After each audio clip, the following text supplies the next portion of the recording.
जय जय श्री कृष्ण, जय जय श्री कृष्ण, जय जय श्री कृष्ण। बोलो आनंद एक बार, हरि बोल हरि बोल हरि बोल हरि बोल। मैं दूसरी राधा कृष्ण प्रिया कृष्णानंद डीके पंडा पूर्व आईजी पुलिस, मेरे स्वामी मेरे पतिदेव भगवान श्री कृष्णचंद्र के श्री चरणों में कोटि कोटि प्रणाम, साष्टांग दंडवत। बाकी सभी को आशीर्वाद, सबका कल्याण हो।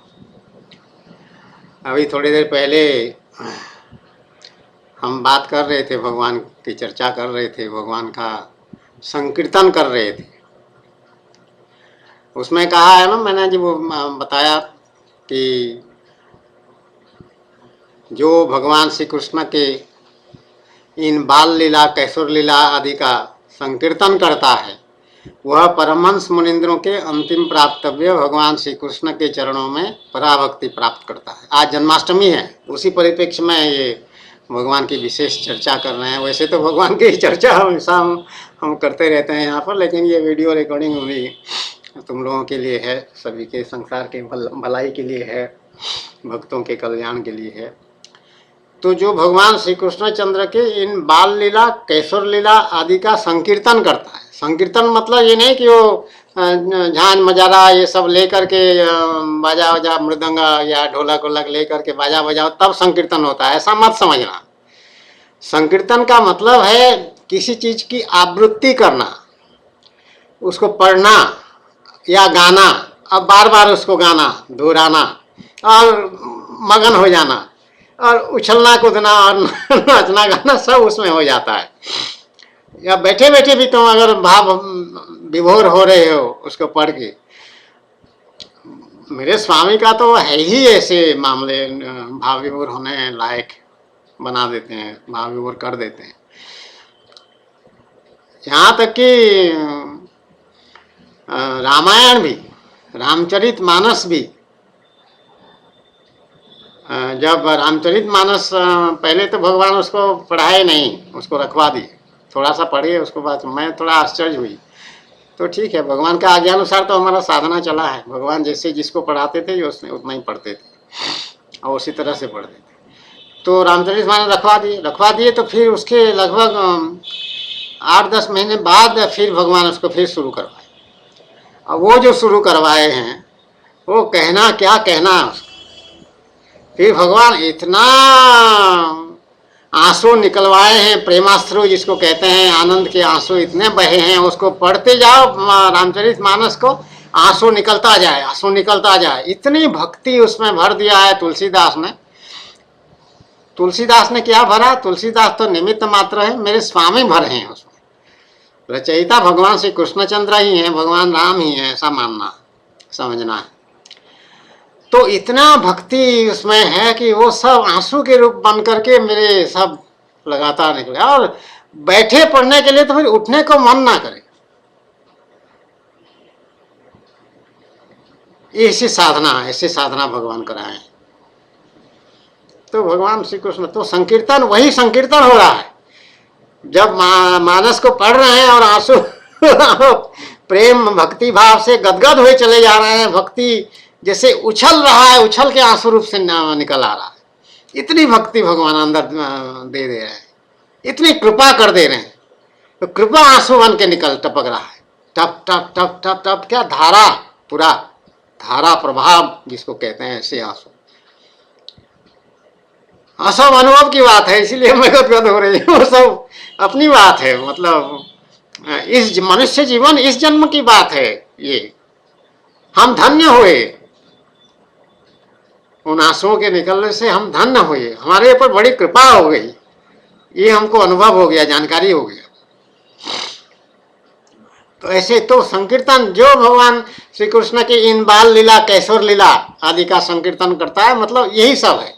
उसको तो स्वाध्याय करो, स्वाध्याय कहते हैं उसको, पढ़ना बैठ करके, अब मगन हो जाओ भक्ति। फिर भगवान ऐसी कृपा कर दें, ऐसी भक्ति दे दें कि तुम मगन हो जाओ उसमें और डूब जाओ, और उसमें डूबना उतरना शुरू हो जाओ, और उसी जैसे कि तैर रहे हो और भक्ति में, और तुम्हारा दिव्य अनुभव हो रहे हैं, जैसे इस दुनिया में तुम नहीं हो। दुनिया बिल्कुल याद नहीं आता है उस समय, तुम्हारी कोई धर्मपत्नी है वो भी नहीं याद आता है, कोई बच्चा है याद नहीं आता है, कोई संसार में मित्र है बोल के कोई जंतु है वो उसी याद नहीं आता है, पशु पक्षी संसार जो बना हुआ है संसार बिल्कुल याद नहीं आता है उस समय। वो असल संकीर्तन है। और झांझ मंजीरा भी संकीर्तन है, मैं मना नहीं कर रही हूँ, लेकिन उसमें थोड़ा सा दूसरा है। अकेले में झांझ मंजीरा जब होगा तो फिर 5-7 लोग होंगे, एक से अधिक होंगे, लेकिन अकेले में संकीर्तन हो रहा है, ये संकीर्तन उत्तम संकीर्तन है, सर्वोत्तम। अकेले नहीं है वो है, साधक भी है तो साध्य भी वही है, भगवान भी वही मौजूद हैं और सब करा रहे हैं, वही आंसू बन के बाहर निकल आ रहे हैं, क्या प्रकट हो जा रहे हैं आंसू बन के। तो ये संकीर्तन इसको कहते हैं।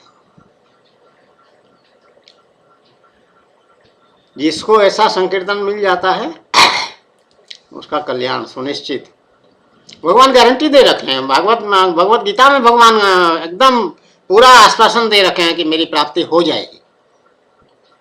कोई छुपाने उपाने वाली बात नहीं, आधा अधूरा वाली बात नहीं है। लेकिन तुम्हारा भी तो पुरुषार्थ जो है, जो भक्ति है, जो साधना है, वो भी तो 100% होना चाहिए ना। कोई आधा अधूरा होगा तो फिर कैसे पूरा कैसे मिलेंगे। मेरे स्वामी तो संपूर्ण है, पूर्ण चंद्र की तरह मेरे स्वामी संपूर्ण है। तो संपूर्ण चीज वस्तु मिलना जो है वो तुम्हारा भी समर्पण और निष्ठा और श्रद्धा और वो सब भाव जो है वो सब 100% होना चाहिए, संपूर्ण होना चाहिए। आंशिक कमी भी सिद्धि के लिए बाधक है। भगवान की पूरी प्रसन्नता नहीं मिल पाएगी, थोड़ी सी मिलेगी। ये यथामाम प्रपद्यन्ते ताम तथैव भजाम्यहम्। भगवान ने नियम भी बता दिए, अपना छुपा के नहीं रखे। तुम जितना प्यार करोगे भगवान से, भगवान भी उतना ही प्यार करेंगे, उससे ज्यादा नहीं करेंगे। हैं हेतु की कृपा करने वाले भी हैं, लेकिन जब अहंकार पूर्वक तुम प्यार कर रहे हो थोड़ा, तो भगवान हेतु की कृपा कैसे कर देंगे। तुम निरीह बन जाओ, प्रहलाद बन जाओ, भगवान पूरा कर देंगे। उसमें कोई छल कपट है ही नहीं। वो आधा क्या है तो अधूरा क्या है वो प्रहलाद जानता ही नहीं। प्रहलाद ये नहीं जानता है कि आधा अधूरा भी कोई चीज होता है बोल के। ऐसी कोई निष्ठा है, ऐसी कोई श्रद्धा है, ऐसी कोई प्रेम है जो कि आधा अधूरा हो सकता है, प्रहलाद को नहीं मालूम है। वो तो निश्चल है, वो तो 100% समर्पित है। तो छलांग मार दिया है तो लगा दिया है तो लगा दिया। डीके पंडा भी वैसे, डीके पंडा को भी ये नहीं मालूम था कोई चीज आधा अधूरा होता है। संसार में भी ये बात नहीं मालूम था उसको। संसार में अगर वो व्यवहार कर रहा है किसी दूसरे IPS अफसर के साथ या जनता के किसी व्यक्ति के साथ, कोई व्यक्ति अपना पीड़ा लेकर के अगर उसके पास आया है और डीके पंडा में ये प्रवृत्ति नहीं थी कि उसको आधा अधूरा आश्वासन देके किसी प्रकार से टाल दें या टरका दें, जो अधिकारी करते हैं, मुझे मालूम है। डीके पंडा में ऐसा भाव नहीं था। डीके पंडा उसको बता देता था कि तुम्हारा काम एकदम होगा और मैं कराऊंगा तुम्हारे काम। तुम क्या मांग रहे हो कि अब ये डीके पंडा अपना मांग रख लिया, बना लिया उसमें, तुम्हारी मांग को वो अपना मांग बना लिया कि कैसे नहीं होगा, मेरे अधिकार क्षेत्र में है, ये काम मैं करूंगा, तुम्हारा काम नहीं है, ये मेरा काम हो गया। ऐसा कहता था। मतलब इस तरह से खुल के नहीं कहता था, ये तो समझाने के लिए कह रहे हैं, लेकिन उसको ऐसे बता देता था कि तुम्हारा काम जरूर होगा और जल्दी होगा, उसमें देरी का भी प्रश्न नहीं है। और जो नहीं हो सकता है उसको बता देता था, नहीं तुम जो कह रहे हो वो सही नहीं कह रहे हो, गलत कह रहे हो, क्योंकि दूसरा पक्ष ये बात बता रहा है और साक्ष्य इस प्रकार का है, तो इसलिए तुम्हारा काम नहीं होगा। लेकिन जो उचित है वो तुमको न्याय मिलेगा, निश्चित रूप से मिलेगा। तुम झूठी बात कुछ अपने बात में मिला करके कह दिए, इससे हम प्रिजुडिस नहीं हो गए, इससे हम प्रभावित नहीं हुए, बिल्कुल हमारा पूर्वाग्रह या दुराग्रह नहीं बढ़ा तुम्हारे लिए कि तुमने आधा सच कहा आधा झूठ कहा। तो कोई बात नहीं, तुम संसारी मनुष्य हो, ऐसा कर सकते हो। हम जानते हैं, कमजोरी जानते हैं संसारी मनुष्य का। उसमें लोभ भी है, उसमें महात्माकांक्षा भी है, उसमें क्रोध भी है, उसमें चालबाजी भी है, कुटिलता भी है और सरलता भी है, हम जानते हैं। तो हम तुम्हारे नुकसान नहीं होने देंगे, तुमको जितना मिलना है तुमको निश्चित रूप से उतना ही मिलेगा, या हो सकता है थोड़ा ज़्यादा मिल जाए, कम नहीं मिलेगा, ऐसा भी उसको आश्वासन कर दे। तो ये भगवान जैसे बात कर रहे हैं, भगवान ऐसे करते हैं। भगवान कहते हैं ये यथा माम प्रपद्यन्ते ताम तथैव भजामि हम। वही बात ये डीके पंडा के जीवन में चरितार्थ हुआ था। उसके अनजाने में भगवान उसके मुंह से बोलते थे। डीके पंडा उस समय नहीं जानता था, अब तो मैं जानती हूँ कि भगवान मेरे मुंह से बोल रहे हैं, अभी भी बोल रहे हैं, अभी भी जो बातें निकल रही हैं भगवान बोल रहे हैं। ये डीके पंडा ये क्या बोलेगा, ये दूसरी राधा क्या बोलेगी, उसको कहाँ मालूम है क्या चीज। भगवान सर्वज्ञ हैं, भगवान जानते हैं, अच्छा बुरा सब चीज वही जानते हैं।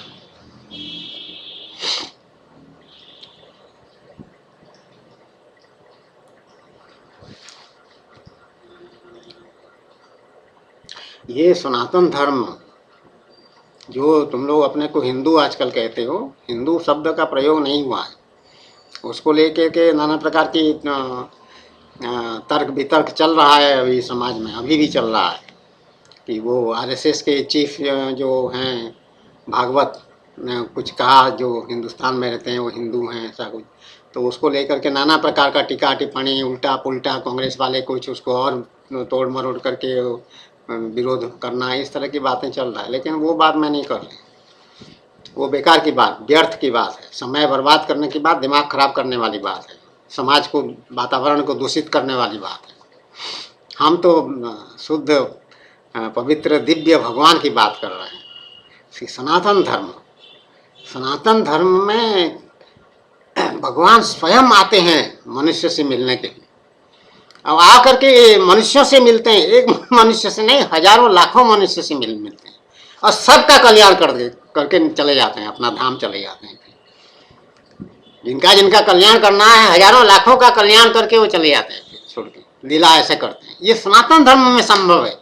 ये परिकल्पना या ये वास्तविकता, ये सत्यता, ये सत्य दूसरे धर्म जो कहते हैं हम धर्म हैं बोल के अलग, वो धर्म है ही नहीं ना, उनके उनमें वो व्यवस्था है ही नहीं, वो बात है ही नहीं, हो सकता ही नहीं, क्योंकि ये धर्म जो है भगवान का बनाया हुआ। त्वमक्षरं परमं वेदितव्यं, त्वमस्य विश्वस्य परं निधानम्, त्वमव्यय शाश्वत धर्मगुप्ता, सनातन त्वं पुरुषो मतो मे। त्वम अव्यय शाश्वत धर्मगुप्ता, हे अविनाशी आप ही हमेशा के लिए, शाश्वत हमेशा के लिए धर्म की रक्षा करने वाले हैं। वहां तो अविनाशी अविनाशी का विचार ही नहीं है क्रिश्चियनिटी और इस्लाम में, स्पष्ट रूप से नहीं। और यहाँ ये बुनियादी बात है सनातन धर्म।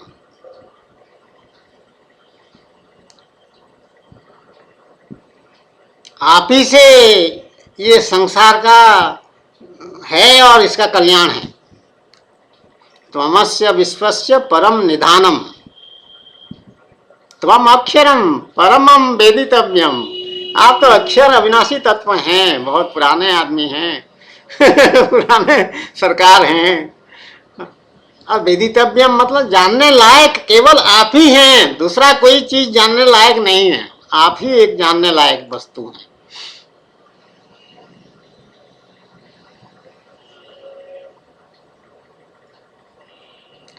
तो इसमें ये इस भाव में, जैसे तुम देखो, मुझे देखो, ये नमूना देखो, उदाहरण तुम्हारे सामने है, इसको देखो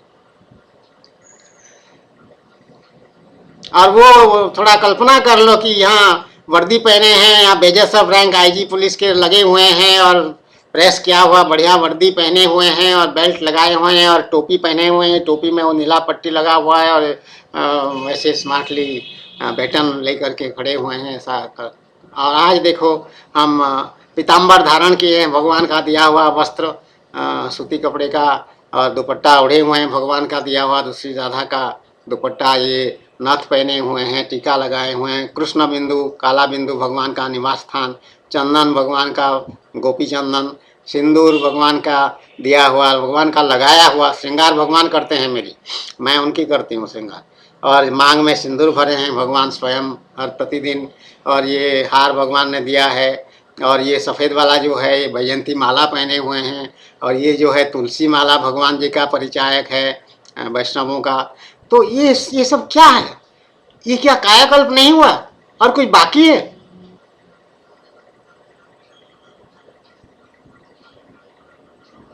बाकी कुछ नहीं है, पूरा हो गया सब। तो सनातन धर्म की महिमा,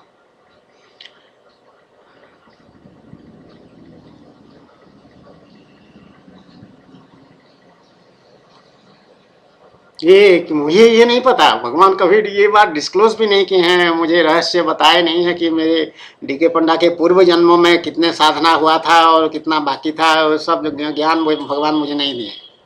लेकिन कुछ लोग कहते हैं, अनुमान लगाते हैं कि नहीं नहीं, आपका पहले जन्मों का जरूर साधना था, पूरा था लगभग, थोड़ा सा बाकी था, तो इस कलयुग में पूरा हो गया, इस जन्म में पूरा हो गया, ऐसा कहते हैं लोग, अनुमान लगाते हैं। संभव है, संभव है। डीके पंडा को नहीं मालूम था कि इतनी जल्दी भगवान की प्राप्ति हो जाएगी। बोल 12 वर्ष साधना हुआ है, जल्दी भी उस हिसाब से नहीं है, लेकिन उसमें इतना धैर्य था, वो कभी हड़बड़ी में नहीं था कि भगवान की प्राप्ति जल्दी हो जाए। भगवान से कभी कहा भी नहीं कि मेरी आपकी प्राप्ति जल्दी हो जाए। उसको तो इसी में मजा आता था, इसी में आनंद का अनुभव होता था उसमें कि वो भजन, भगवान का भजन गा रहा है,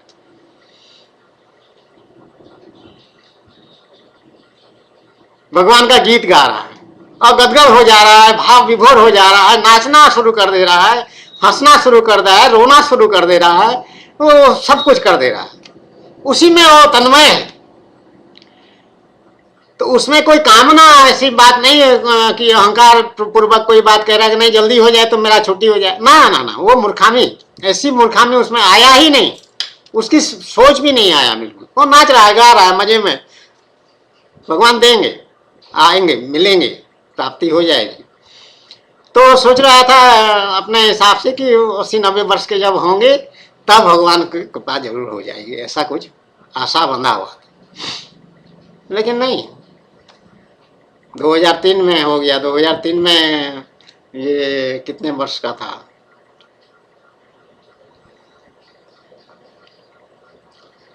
56 वर्ष का, 56 वर्ष का था, भगवान की प्राप्ति हो गई, कमाल हो गया।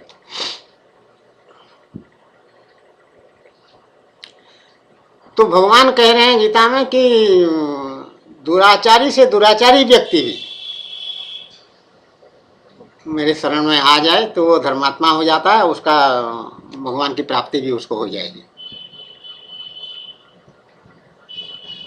जब भक्ति में आ जाएगा, भक्ति भाव में आ जाएगा, भक्ति करेगा, हो जाएगा, ऐसा आश्वासन दिया। हम तो उसकी बात भी नहीं सोचने हैं, दुराचारी वाली बात।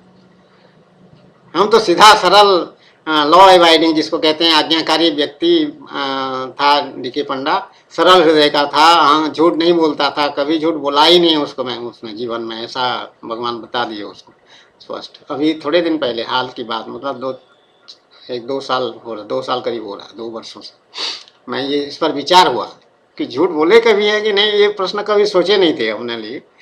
तो पता चला कि नहीं, झूठ नहीं बोले, बचपन से लेकर स्कूल में, कॉलेज में, टीचर्स के सामने, पेरेंट्स के सामने, कहीं। एक बार चुपके से सिगरेट पी लिए थे बच्चों के संगी साथियों के साथ मिलकर। वो एक्सपेरिमेंट करने का मन होता है, उस समय आयु होगी 8-10 वर्ष की, लेकिन पिताजी अपना पान दुकान वगैरह सबको बता रखे थे, उनका ऐसा संबंध था, तो पान दुकान वाले ने बता दिया पिताजी को। तो आज वो बच्चे आए थे सिगरेट खरीदने के लिए, उसमें आपका लड़का भी था, ऐसा कुछ बता दिया।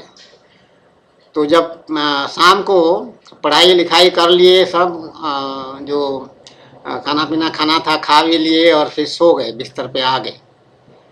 तब पिताजी, लाइट भी बुझ चुका है, पिताजी आए, खड़े हुए वहाँ पर और अपना एक छोटा सा भाषण दिए उसी सिगरेट पीने को लेकर के, कि गलत संगति में जा कर के ये दुराचार सीखना और उसका अभ्यास हो जाना, ये पूरा जीवन को नष्ट कर देगा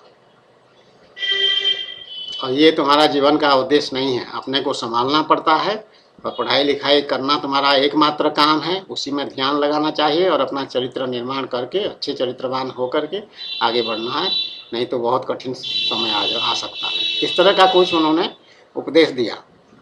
बस उसमें उसने ये नहीं कहा कि मैंने सिगरेट नहीं पिया, पिया था, टेस्ट किया, सिगरेट पिया था, मतलब पूरा सिगरेट थोड़ी ना पिए हैं। ये सिगरेट है तो एक बार ये, दूसरी बार दूसरे, तीसरी बार तीसरे पैसा भी तो उस समय बच्चों के पास कहाँ ज़्यादा होता था।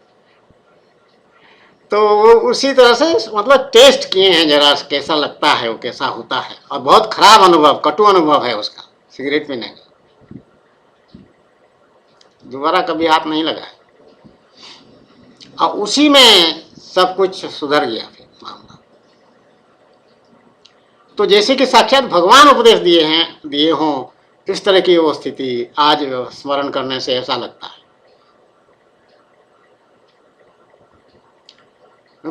किसी बच्चे का जीवन संभल जाता है, किसी बच्चा उसी में बिगड़ के और आगे और दुष्कर्मों में लग जाता है। जैसे ये बम्बई में जो बलात्कार कांड हुआ है, उसमें जो जुवेनाइल लड़का भी है, वो भी अपने बड़े भाई और ये संगी साथी से मिल करके वो भी उसमें पहुंच गया मजा लेने के लिए। जब मिल रहा है तो मजा लो, लेकिन मजा तो ले लोगे, लेकिन परिणाम तुम्हारा क्या होगा? तो जो बच्चा उतना दूर तक नहीं गया और सिगरेट एक बार टेस्ट किया, चखा, और उसके बाद उसको एक पिता का उपदेश मिल गया या भगवान का उपदेश मिल गया और वो सुधर गया, ये इस पर भगवान की कृपा हुई, इसको भगवान सुधार दिए, भगवान सही रास्ते पे इसको ले आए। उस पर कृपा दूसरी तरह का। तो वो कर्म, पूर्व जन्मों का कर्म उसमें अधिक बलवती होगा, क्योंकि बच्चा है, बड़ा हुआ नहीं है अभी, तो पूर्व जन्मों का संस्कार काम कर रहा होगा, जो कर्म दोष या कर्म का लाभ दोनों चीजें होता है।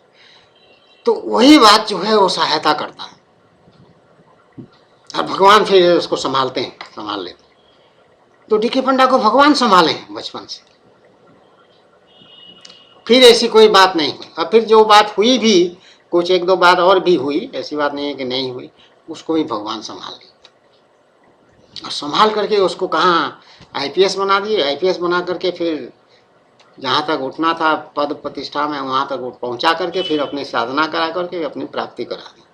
ऐसी भगवान की लीला, ये सनातन धर्म का की महिमा, ये सनातन, बार बार मैं कह रही हूँ, इसको भूलना नहीं कभी भी। सनातन धर्म की महिमा, तुम लोग धर्म को अगर भूल जाओगे, धर्म की बात को भूल जाओगे, तो फिर तुम्हारा जीवन नष्ट भ्रष्ट हो जाएगा और बहुत विपत्ति आपत्ति नाना प्रकार का बातें उसमें आएंगी।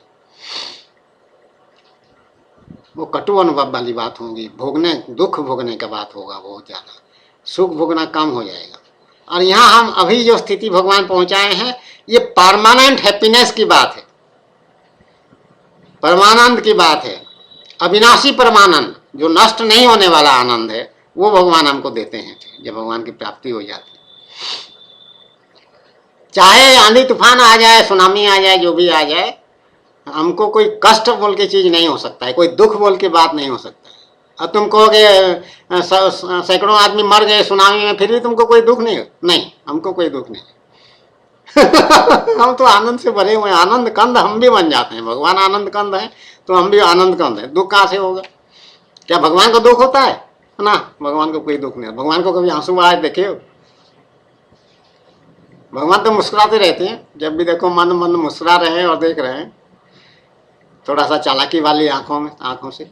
भगवान श्री कृष्ण चालाकी वाली आंखों, भगवान राम निश्चल आंखों से देखते हैं, प्रेम से भरा हुआ निश्चल आंखों से। चालाकी वाली आंखें उनकी नहीं, मेरे स्वामी की चालाकी वाली आंखें वो कहते हैं कि मैं समझ रहा हूँ सब, ऐसी आंखों से देखते रहते हैं, मंद मंद मुस्कुराते रहते हैं। क्यों? क्योंकि हमको मालूम है कि जो दुर्घटना आदि से संसार के व्यक्ति जो है परेशान हो जाता है, हतप्रभ हो जाता है, किंग कर्तव्य विमूढ़ हो जाता है, पसीना निकल आते हैं, आंसू निकल आते हैं, होश उड़ जाते हैं, बेहोश होकर गिर पड़ता है पूरा, ऐसे उसका कारण मोह आसक्ति आदि है, अज्ञानता ही उसका कारण। जहां दिव्य ज्ञान है वहां चाहे मृत्यु आंधी की तूफान के कारण हुआ है, चाहे सुनामी के कारण हुआ है, चाहे भूकंप के कारण हुआ है, चाहे बलात्कार के कारण हुआ है, चाहे हत्या के कारण हुआ है, चाहे जिस कारण से हुआ, सांप काटने से हुआ है या एक्सीडेंट होने से हुआ है, किसी भी कारण से मृत्यु हुआ है, तो वो पक्की बात समझना है कि वो मृत्यु भगवान का दिया हुआ मृत्यु है, उसका आयु समाप्त है, इसलिए वो मर सकता है। जब तक चाहे सुसाइड जो है, आत्महत्या थोड़ा सा हटके,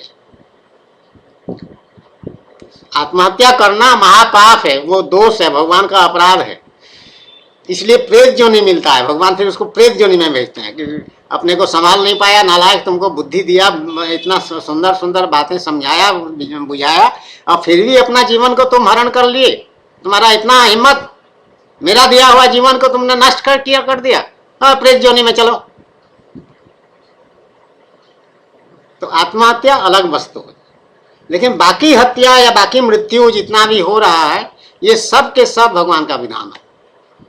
तो जब भगवान मेरे स्वामी के ही विधान है, वही सब करने कराने वाले हैं, तो हमको दुख किस बात का हो?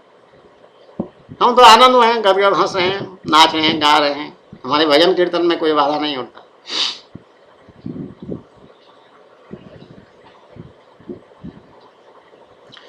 दुनिया वाले एक चीज को बढ़ाते भी तो बहुत ज्यादा हैं, वो उस बात को राग आलाप करके और बढ़ा देंगे। मान लीजिए छोटा सा बच्चा है या छोटी सी लड़की है, 8-10 साल की, 6-7 साल की, 8-10 साल की, स्कूल जा रही है या स्कूल से लौट रही है और एक्सीडेंट हो गया, गाड़ी के नीचे आ गई, किसी मोटर कार के नीचे आ गई या बस के नीचे आ गई, मर गई या मर गया लड़का छोटा सा।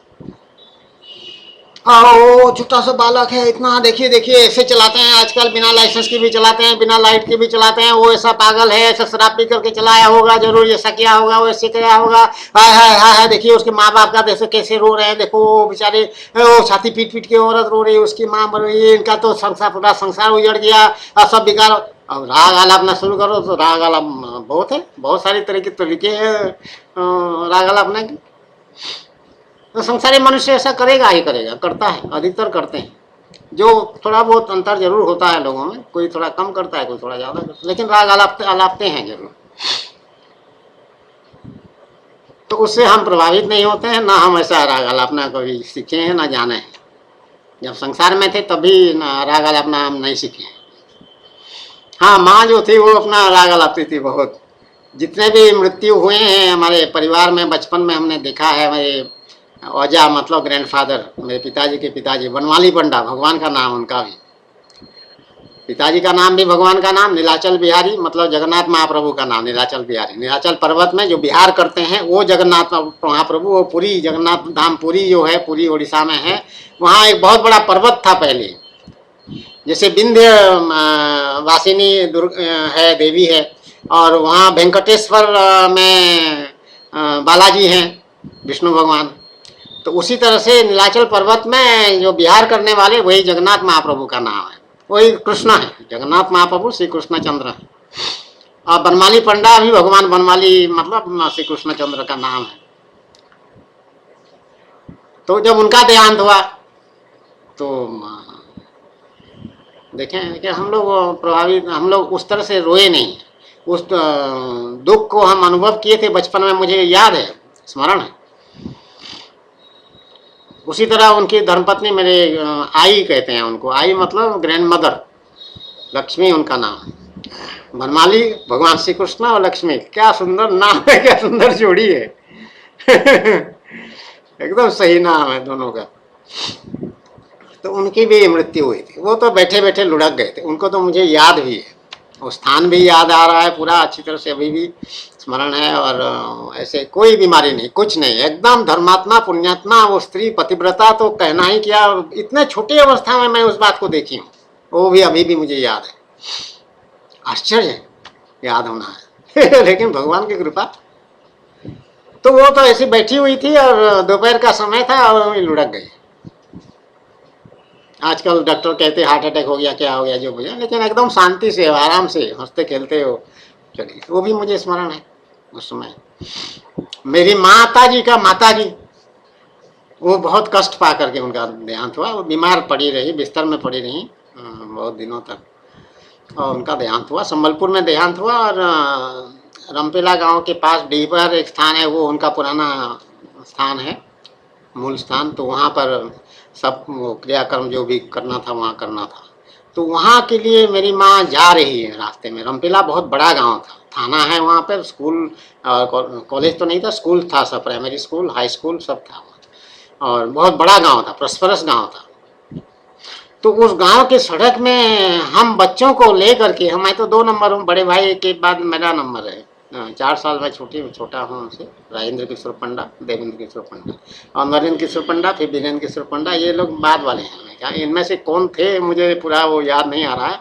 मैं तो था और या थी अभी था, और बड़े भाई थे, और नरेंद्र शायद था छोटा, मेरे से छोटा, बाकी का याद नहीं। उनको ले करके हम चल रहे हैं, और गांव में चलते चलते माँ रो रही है, इतना ज़्यादा विभोर होकर के रो रही है कि उसको होश नहीं ऐसे नहीं है, और आह भर भर के रो रही है अपने माँ के लिए। वो दृश्य मुझे अभी भी स्मरण है। वो दुखी है माँ के चले जाने से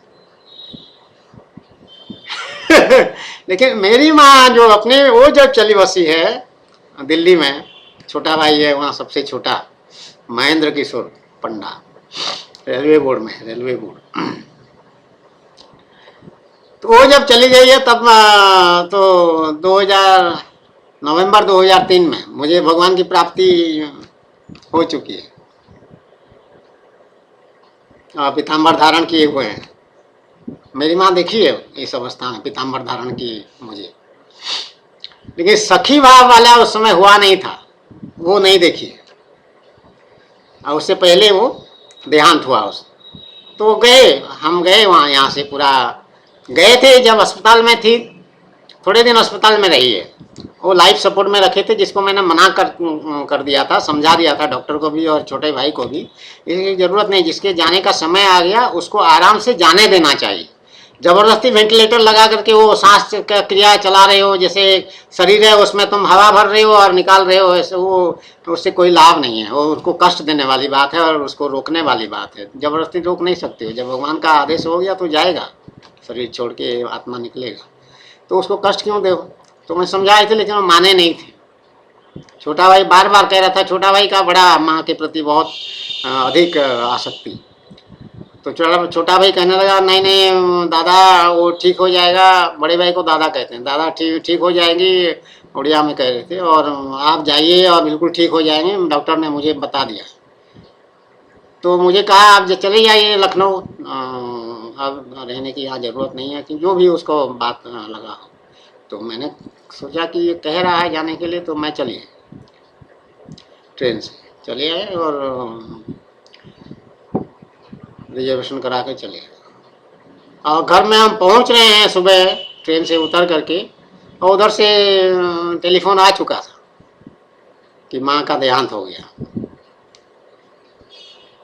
तो तुरंत फिर जस्ट बाथरूम में थोड़ा बहुत साफ सफाई जो कुछ करना था किए, और फिर फौरन वही बैग जो लिए हुए थे उसी बैग ले करके फिर हम हवाई जहाज में एयरपोर्ट पहुंच गए, और वहाँ से हवाई जहाज से दिल्ली पहुंच गए, लखनऊ से दिल्ली तुरंत 1 घंटे में पहुंचा देती है। तो जो भी प्लेन मिल गया, जेट का था या किसका था, वो मिल गया, तो पहुंच गए और सारा क्रियाक्रम फिर हम वरिष्ठ हो गए। बड़े भाई तब तो आए नहीं, राजेंद्र किशोर नहीं आए, तो हम बड़े थे तो इसलिए हमने सब कुछ किया, लेकिन कोई आंसू नहीं निकला।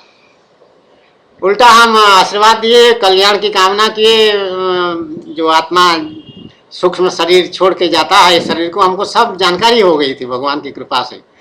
तो हम सब जैसे कि देख रहे हैं सूक्ष्म शरीर को, और उसको आशीर्वाद भी दे रहे हैं, उसका कल्याण की कामना भी कर रहे हैं, और परम गति गारंटीड है, क्योंकि हमको भगवान की प्राप्ति हो गई है। तो हमारी कोई 7 पीढ़ी कहते हैं, कोई 21 पीढ़ी कहते हैं, 21 पीढ़ी तर जाएंगे, 7 पीढ़ी तर जाएंगे। तो पिता माता तो हमारी पहली पीढ़ी तो तर गए, पिताजी भी तर गए, ये भी तर गए। पिताजी का तो देहांत रामनवमी के दिन भगवान समय निश्चित किए। उनका देहांत जिस दिन हुआ ना रामनवमी को, उससे 2 या 3 दिन पहले, 3 दिन पहले जहाँ तक मुझे स्मरण है, मुरादाबाद की बात है।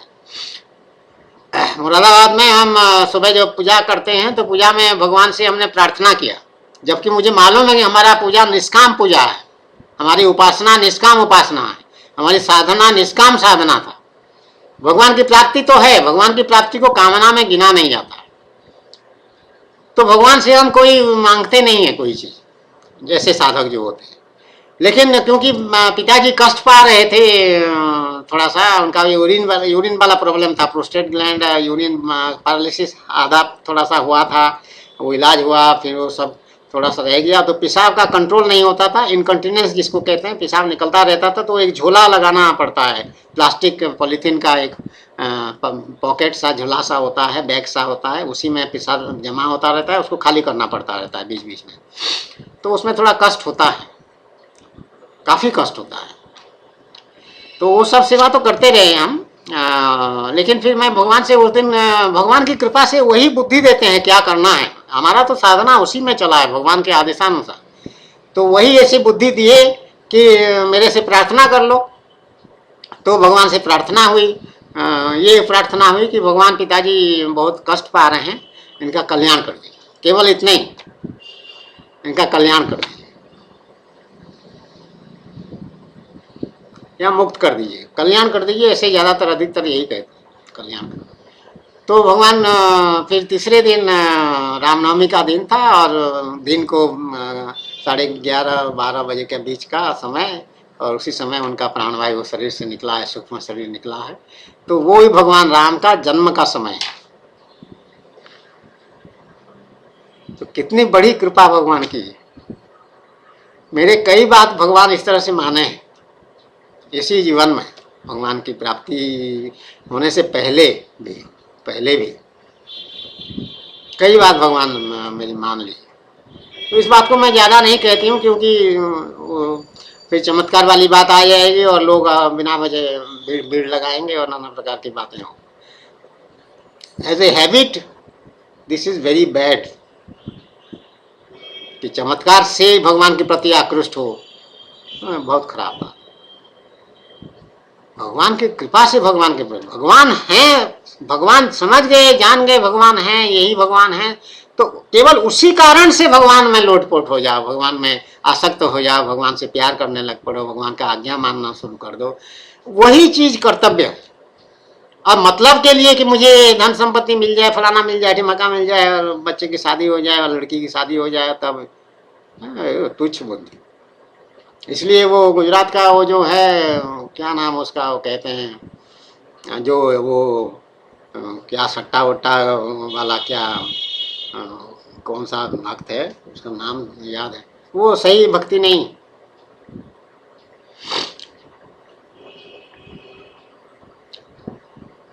क्या रुपया इधर का हवाला इधर करते हैं, क्या करते हैं, दे देते हैं, और उसका लड़की का शादी था तो उसमें सब व्यवस्था हो गया, सब पहुंच गया, गाड़ी भर भर के सामान पहुंच गया।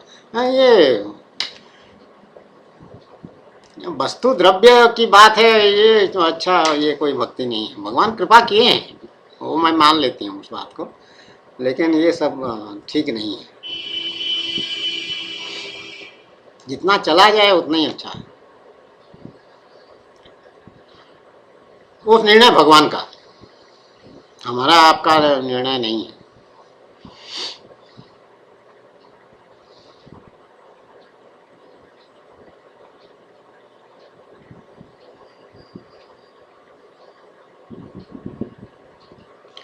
तो हम भगवत गीता का जो 4थे अध्याय का 5 श्लोक हैं उनकी चर्चा कर रहे थे। दूसरा श्लोक यदा यदा हि धर्मस्य ग्लानिर्भवति भारत, ये कर चुके बातचीत। अब तीसरे में आइए 8वां श्लोक। परित्राणाय साधूनां विनाशाय च दुष्कृतां धर्म संस्थापनार्थाय संभवामि युगे युगे। ये 5 श्लोकों में भगवान अपने बारे में बताए। गीता में 500 करीब श्लोक हैं, वो उनमें से सिर्फ यही 5 श्लोक हैं जिसमें भगवान अपने बारे में बता रहे हैं, अपना अपनी स्थिति, लक्षण, योग्यता, तत्व, अपना तत्व क्या है, मैं क्या चीज़ क्या हूँ, कैसा हूँ, वो सब बताएं। तो इसलिए ये बड़े महत्वपूर्ण है। इसलिए हम आज जन्माष्टमी के अवसर पर इसको स्मरण कर रहे हैं, भगवान की कही हुई बात को दोबारा पढ़ के। तो परित्राणाय साधु नाम, ये तो पुलिस वाला काम है। वही जो मैं लोगों से कहती हूँ कि पुलिस में रहते हुए भी आपको भगवान की प्राप्ति कैसे हुई।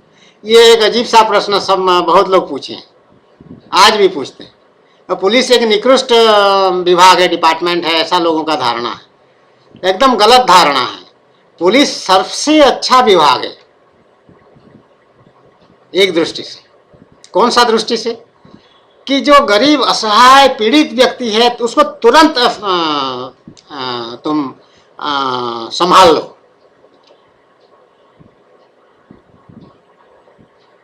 उसका पीड़ा दूर कर दो, उसको आश्वासन दे दो, उसको जीने के लिए सहारा बन जाओ उसका।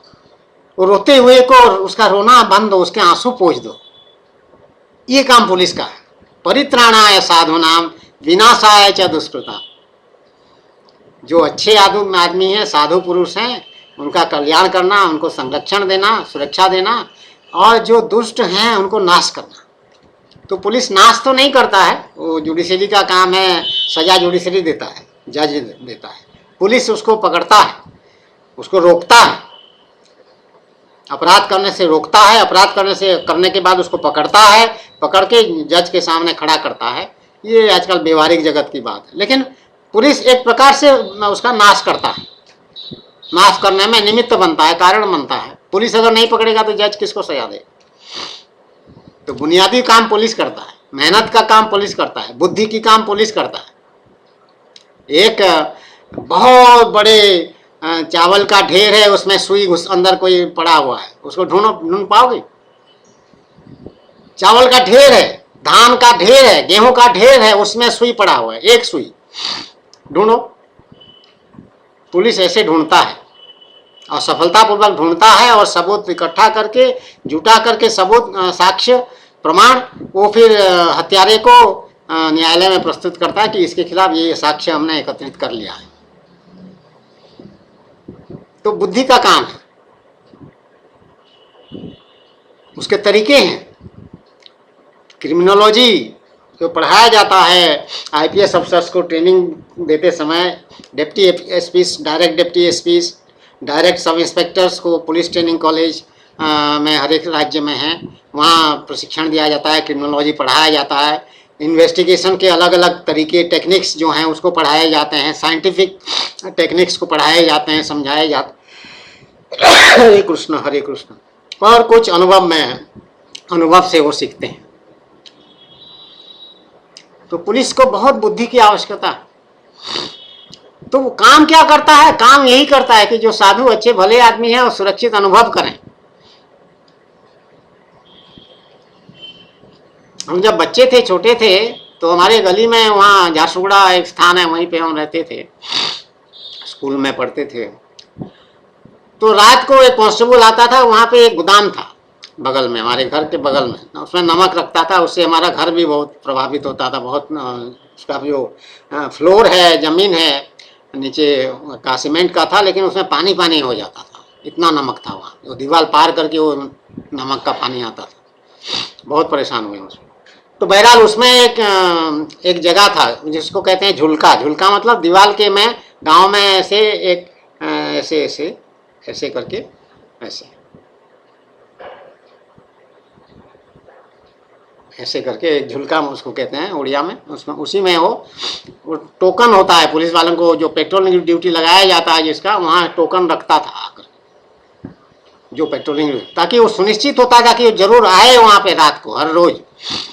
तो सुबह फिर एक आदमी आता था वो टोकन कलेक्ट करने के लिए, टोकन इकट्ठा करता था सब जगह, जहाँ जहाँ जगह जगह। तो हमारे गली में भी अगर टोकन अगर मिल गया तो रात को वो आया है, ये माना जाएगा। अगर टोकन नहीं मिला इसका मतलब वो आया ही नहीं है, बदमाशी किया है, तो उसको सजा मिलेगा फिर वो सिपाही को। तो ऐसे पुलिस में व्यवस्था है, और बहुत कठिन कर्तव्य निभाना पड़ता है पुलिस विभाग में। जो पुलिस कर्मी हैं वो बहुत कठिन कार्य करते हैं। जब सब लोग सोते रहते हैं वो बेचारा रात को आके ड्यूटी करता है, तुम लोग चैन से सो जाओ। तो ये परित्राणाय साधु नाम, मोहल्ले वाले जो हैं सब साधु लोग हैं, सब चोर तो है नहीं। चोर तो एक इकल्ला आएगा, फिर मोहल्ले से नहीं आएगा, वो फिर कहीं बाहर से आएगा, किसी गांव देहात से, कहीं से कोने से आएगा, या शहर भी होगा तो किसी अलग जगह से आएगा, झुग्गी झोपड़ी वालों से कहीं से आएगा, ज्यादातर अधिकतर। तो परित्राणाय साधु नाम, ये सब बेचारे सो रहे हैं, जो जनता है, आम पब्लिक है, इनका सुख की नींद के लिए वो सिपाही रात को जग करके वहां पर आएगा, अपना ड्यूटी करेगा, और फिर डंडा उंडा पटकेगा, फिर इधर उधर देखेगा किसी का दरवाजा तो नहीं तोड़ रहा है, कोई आदमी लॉइटरिंग तो नहीं कर रहा है, मतलब बिना कारण के घूमना रात को अंधेरे में। तो मैं देखती हूँ अपने घर के सामने, देखती हूँ कभी कभी सुबह जिस दिन 2 बजे तो उठना होता है, हम हर रोज प्रतिदिन 2 बजे उठने का नियम है।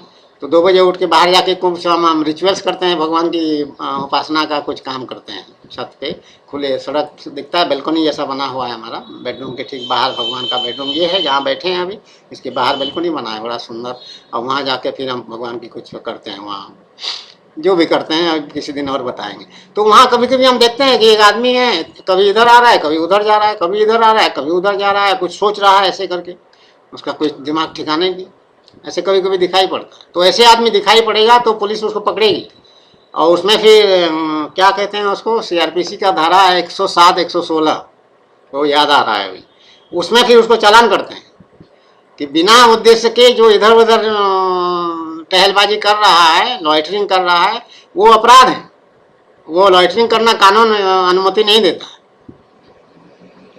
और अगर तलाशी में उसके पास कोई चोरी करने का औजार साधन मिल जाए, या कोई अस्त्र शस्त्र मिल जाए, कोई तमंचा, कट्टा तमंचा जो कहते हैं, नकली पिस्तौल, देहाती पिस्तौल जो मैन्युफैक्चर होता है, या कोई असल पिस्तौल मिल जाए, या कोई बड़ा चाकू मिल जाए, तो फिर उसको फिर उसी हिसाब से पूछताछ हो जाएगी उससे, और फिर वो जरूर बता देगा पुलिस वाले उसे निकलवा के छोड़ते हैं, जरूर बताएगा, ऐसा नहीं हो सकता कि ना बताएगा। फिर उसको फिर उसी में फिर पकड़ेंगे, फिर तफ्तीश होगा, इन्वेस्टिगेशन आगे बढ़ेगा फिर। तो पुलिस का काम कठिन काम है, सरल काम नहीं है। कभी कभी वो चाकू जो है ऐसा उल्टा सिपाही को ही के ऊपर हमला कर देगा, करते हैं अकेला देखकर। लेकिन सिपाहियों को शिक्षा दिया जाता है, प्रशिक्षण दिया जाता है, कैसे तुम्हारा अपना बचाव करना है, कैसे उस पर काबू पाना है, सब शिक्षा दे। लेकिन फिर भी कोई सिपाही बेचारा बुढ़ा है, कोई बीमार है, सब मनुष्य हैं, सब हमला करने वाले वैसे कम होते हैं। अधिकतर अपराधी जो हैं पुलिस से डरते हैं, पुलिस के ऊपर जल्दी हमला नहीं करते हैं। ये तो शहर में ये प्रवृत्ति अधिक है हमला करने वाला, देहातों में नहीं है। एक बार रात को बलिया जिले की बात है, पुलिस अधीक्षक थे डीके पंडा वहाँ। तो पुलिस अधीक्षक होने से क्या रात को चैन से सोता है, ऐसा समझते हो तुम लोग आईपीएस अफसर? नहीं सोता है। पुलिस अधीक्षक जब होता है जिले का, तो वो भी पेट्रोलिंग में निकलता है। वो पेट्रोलिंग चेक करने के लिए अधिकतर निकलता है, और कभी कभी स्वयं पेट्रोलिंग करता भी। तो ऐसा एक अवसर था, एक दिन रात को ऐसे निकले तो कोई ट्रक था या जीप था या ऐसे टैक्सी उक्सी टाइप का कुछ था, उसमें बहुत सारे लोग बैठे हुए हैं, और वो तो उसको रोका गया, रुके, और हमारा ड्राइवर ऊपर था, साथ ही 1 गनर होते थे, ज़्यादा आदमी नहीं थे साथ में, और वो सामान वामान रखे हुए हैं वहाँ पे, बैग बुक अपना। तो उसको तलाशी लेने के लिए डीके पंडा ने स्वयं तलाशी लेना शुरू कर दिया। उसको अपने सिपाही को कहना चाहिए था तलाशी ले इसका बोल के लेकिन वो उत्साही था बहुत, उसको सेवा करने में बहुत उत्साह था उसका, जनता की सेवा करने में, अपनी जिम्मेदारी को निभाने में बड़ा उत्साह था। तो वो झोले में हाथ डाला और हाथ उसका कट गया।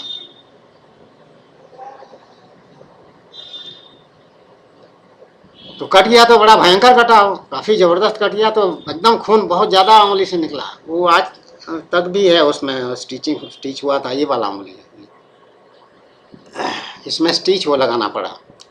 तो उसको फिर मालूम किए कि क्या, इसको तो दबा के रख लिए, तुरंत उंगली से दबा करके ठीक से अच्छी तरह से दबा दी, तो खून फिर बहना बंद हो गया। लेकिन क्या कटा है, कैसे कटा है, फिर किसका है बैग, सब पूछताछ शुरू तो उसका वो सेफ्टी रेजर था वो, दाढ़ी बनाने वाला, वो रेजर को कैसे रखा हुआ था कि उसी में लग गया। तो इतना धारदार वो होता है, एकदम फट से कट गया और मांस वाला हिस्सा। तो कुछ नहीं किए, फिर उनको छोड़ दिए। फिर हम तुरंत अस्पताल गए, जिला अस्पताल, और वहाँ फिर डॉक्टर थे जो इमरजेंसी ड्यूटी में, रात नाइट ड्यूटी में होते हैं, वो फिर स्टिच लगाए उसमें, और फिर वो कई दिनों तक उसको भोगना पड़ा, फिर ठीक हुआ। तो पुलिस का काम ऐसा है, अपराधियों से खेलना, अपराधियों से जूझना, अपराधियों से मिलना, अपराधियों के को मुकाबला करना, सामना आना उनके सब।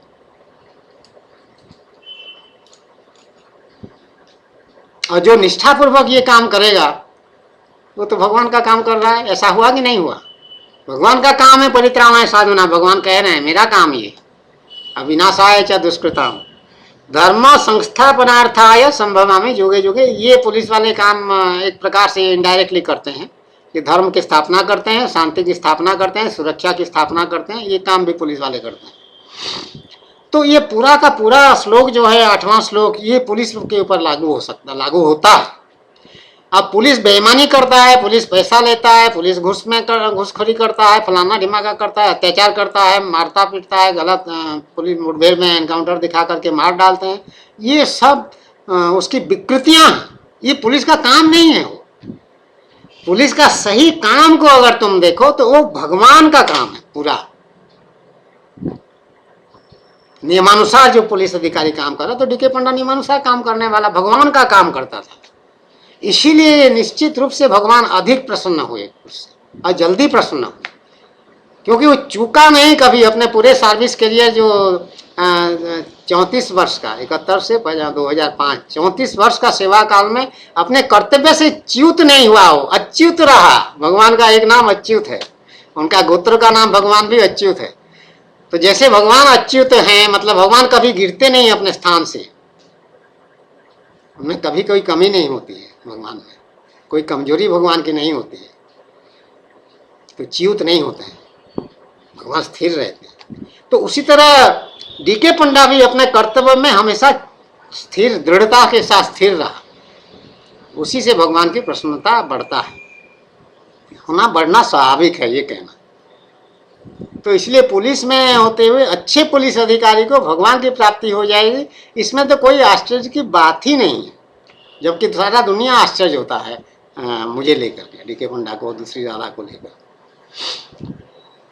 तो 8वें श्लोक में 4थे अध्याय का भगवान गीता में ये कह रहे हैं, परित्राणाय साधुना, साधु पुरुषों का उद्धार करने के लिए, पाप कर्म करने वालों का विनाश करने के लिए, और धर्म की अच्छी तरह से स्थापना करने के लिए मैं युग युग में प्रकट होता हूँ। ये भगवान अपने बारे में बता रहे हैं।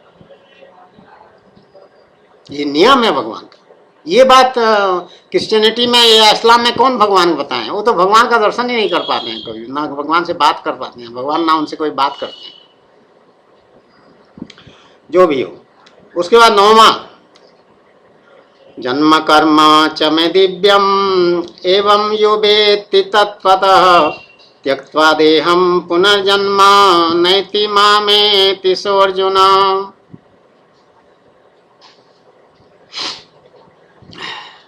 मेरा जन्म और कर्म दिव्य अर्थात निर्मल और अलौकिक है। इस प्रकार जो मनुष्य तत्व से जान जाता है वह शरीर को त्याग कर फिर जन्म को प्राप्त नहीं होता, किंतु मुझे ही प्राप्त होता है। ये भगवान की प्राप्ति हो गई।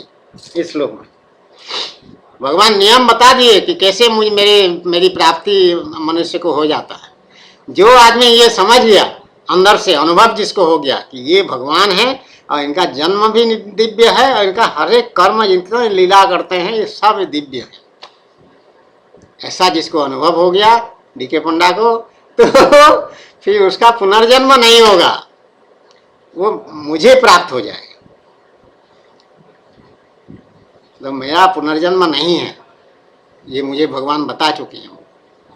लेकिन नियम ये है, भगवान स्वयं इस बात को कह रहे हैं।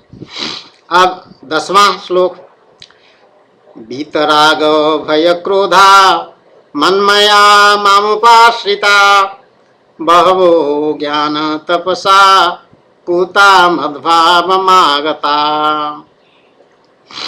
वीतराग भय क्रोधा, पहले भी जिनके राग भय और क्रोध सर्वथा नष्ट हो गए थे, और जो मुझ में अनन्य प्रेम पूर्वक स्थित रहते थे, ऐसे मेरे आश्रित रहने वाले बहुत से भक्त उपर्युक्त ज्ञान रूप तप से पवित्र होकर मेरे स्वरूप को प्राप्त हो चुके हैं। उपर्युक्त मतलब 9वें श्लोक में जो भगवान ने कहा है कि उनका वो फिर से जन्म नहीं होता है और मुझे प्राप्त होते हैं, मुझे ही प्राप्त होता है वो मनुष्य। तो उसी बारे में कह रहे हैं कि ऐसे बहुत से लोग हो चुके हैं, पहले मुझे प्राप्त हो चुके हैं, मतलब बहुत लोगों की मेरी प्राप्ति हो चुकी है, नई बात नहीं है। अर्जुन को कह रहे हैं भगवान अपना परिचय देते हुए कि मैं सचमुच भगवान हूं, कोई झूठ मूठ मत समझो कोई बात, ऐसे बहुत सारे मामले हो चुके हैं। तो तुम भी अगर ऐसे करोगे तो तुम्हारा भी कल्याण हो जाएगा, मुझे प्राप्त हो जाओगे तो पुनर्जन्म नहीं होगा। तो जब ये श्लोक, ये 5 श्लोक जो अभी हम पढ़े हैं, 6ठा, 7वां, 8वां, 9वां और 10वां, और इसको हम जान गए कि भगवान ऐसे हैं, तो उसके बाद कैसे ये संभव है कि कोई भी मनुष्य भगवान के शरणागति में ना चला जाए? कैसे ये संभव है कि भगवान को फिर छोड़ दे, भगवान से विमुख हो जाए, भगवान से फिर हट जाए और संसार में चला जाए? ये संभव ही नहीं है नियमानुसार। सही बात ये है, असल आदमी हो, सही मनुष्य हो तुम, तो ये 5 श्लोक पढ़ने के बाद फिर तुम भगवत गीता को छोड़ नहीं सकते हो, भगवान को छोड़ नहीं सकते हो, साधना को छोड़ नहीं सकते हो। केवल भगवान को प्राप्त करने का ही तुम्हारे में एक उत्कंठा और लालसा जागृत हो जाएगा। विवेक बुद्धि वही बात कहेगा कि बाकी सब छोड़ो, इसी में लग जाओ। यही भगवान स्वयं कह रहे हैं। देखो तो फिर क्यों संसार के सब लोग जो है नहीं, भगवान की शरण में नहीं आ जाते हैं और संसार में लोटपोट होते रहते हैं?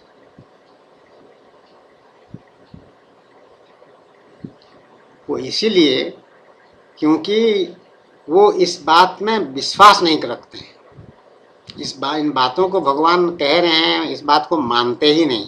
और कहने हैं तो कहते हैं तो कहने दो, हमारा क्या, अरे हम तो अपना काम करेंगे, कोई पागल है जो सन्यासी हो जाएंगे? अरे हमको बहुत खाना पीना है। बीना पंडा ने यही कहा, धर्मपत्नी डीके पंडा की धर्मपत्नी बीना पंडा उर्फ सीमा पंडा, उसने यही कहा। जब डीके पंडा ने उसको एक दिन कहा कि मैं तो जोगी हो गया हूँ अब, तो कहा कि तुम तो जोगी हो गए, ठीक है, मुझे तो अभी बहुत भोग भोगना है, मैं भोगी हूँ, अपने मुंह से कहा। तो वो अकेली कह रही है, ऐसी बात नहीं है। संसार के सारे मनुष्य इसी भावना में है कि मुझे तो अभी बहुत मजा लेना है, बहुत भोगना है।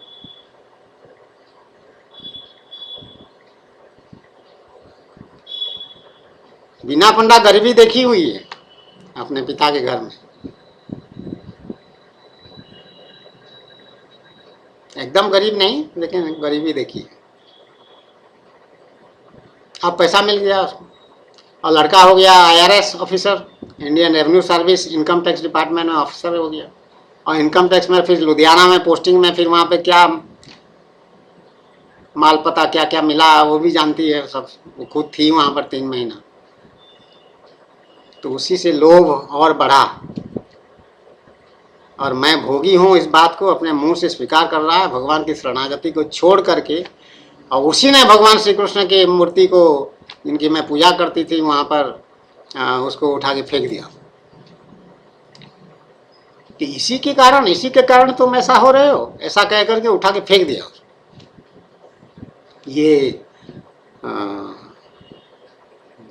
क्या कहेंगे, दुर्बुद्धि की चरम सीमा। तो दुर्गति तो होनी ही है।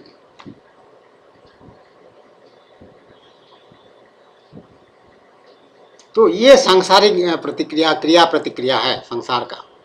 संसार के सभी लोग जो है इसमें, जैसे कि बिना पंडा ने मूर्ति को फेंक दिया, सोचो कि सभी लोगों ने फेंक दिया उसको जो भगवान से विमुख है। लेकिन डीके पंडा कैसे आया? फिर इसी के कारण आया, क्योंकि संभव ही नहीं है जो मनुष्य का सद्बुद्धि है, सद्बुद्धि जिसका जागृत है, विवेक जिसका जागृत है, वो इसको जानने के बाद, भगवान को के बारे में जानने सुनने के बाद फिर भगवान को छोड़ के संसार में नहीं जा सकता। इम्पॉसिबल है उसके लिए।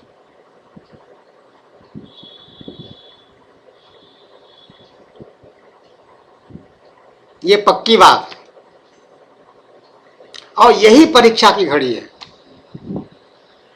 इसमें जो खरा उतर गया, इसमें जो पास हो गया, वो निश्चित रूप से भगवान की प्राप्ति हो जाएगी। उसको भगवान पूरा कह दिए कि वो मुझे प्राप्त होता है। फिर ये सब जब जान लिया, फिर शरीर को त्यागने के बाद फिर जन्म को प्राप्त नहीं होता है। इसी श्लोक में कह रहे हैं, 9वें श्लोक में, तो मुझे ही प्राप्त होता है, गारंटीड।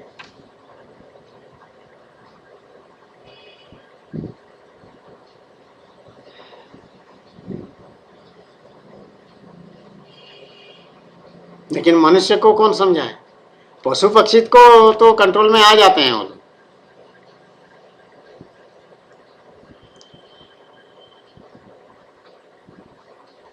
कुत्ता बिल्ली, बिल्ली तो छोड़ो, बिल्ली को ज्यादा सर्कल या नचाने का काम नहीं होता है, लेकिन कुत्ता है, कुत्ते को बहुत आज्ञाकारी बना लेते हैं, भालू को नचाते हैं डमरू के साथ, यहाँ तक कि शेर को भी कंट्रोल में करके सर्कस आदि में उसको अपने आज्ञा का पालन करा लेते हैं, शेर से, शेर बब्बर शेर से। लेकिन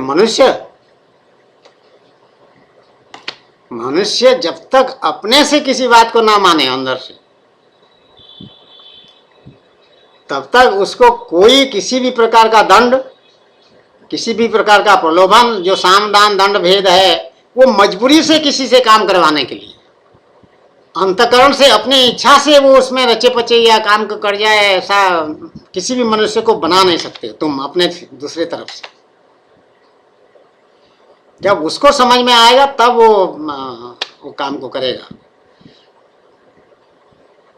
जब तक उसको समझ में ना आए तब तक वो, अगर दबाव है बहुत ज्यादा, उसको भय है अपने मृत्यु का, या कोई चोट मार पड़ेगी, खूब जोर से हाथ पांव तोड़ देंगे, आंखों को निकाल देंगे, ऐसा अगर भय है, तब तो वो मजबूरी में करता रहेगा आज्ञा का पालन, और अंदर ही अंदर मौके के तलाश में होगा।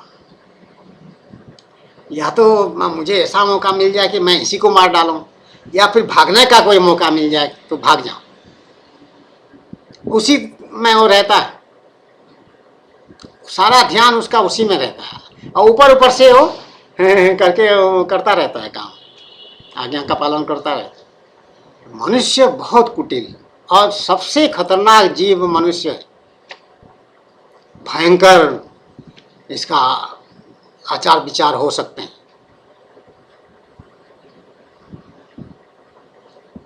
कुटिलतम। तो उसकी बात खाली यहाँ पे एक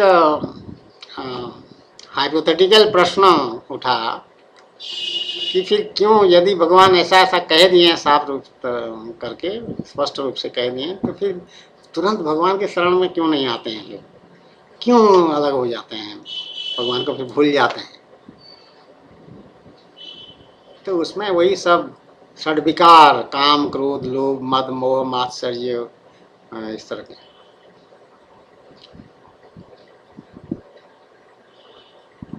तीनों गुण में, रजोगुण और तमोगुण बढ़ा हुआ होगा, सब सत्वगुण नहीं होगा, तो भगवान की तरफ आएगा ही नहीं। तो यही कारण है, और खास करके कलयुग में। सतयुग में स्थिति बिल्कुल अलग भिन्न है। सतयुग में सभी परमहंस, ऐसा मैंने पढ़ा है, जाना है, सुना है, सतयुग में सभी भगवान के शरण में, किसी को कहना नहीं पड़ता था, किसी को उपदेश देना नहीं पड़ता था।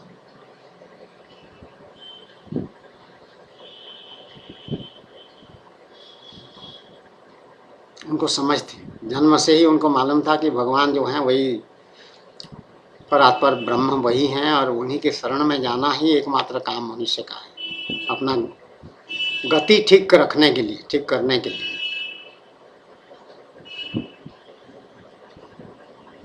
वो धीरे धीरे ह्रास हुआ, ह्रास होते होते कलयुग तक जो है, यहाँ कलयुग में जो असल धर्म है या कर्तव्य है उसको अधर्म मानते हैं, और जो अधर्म है उसको धर्म मानते हैं। उल्टी उल्टी बुद्धि में कलयुग के लोग ग्रसित हैं, इसीलिए वो नाना प्रकार का आडंबर करते रहते हैं। तो जन्माष्टमी का उत्सव जो भी भक्त श्रद्धा निष्ठा से मना रहे हैं, भगवान की प्रसन्नता उनके प्रति होगी निश्चित रूप से, और उनका कल्याण होगा। जय जय श्री कृष्ण, जय जय श्री कृष्ण, जय जय श्री कृष्ण। बोलो आनंद एक बार, हरि बोल हरि बोल हरि बोल।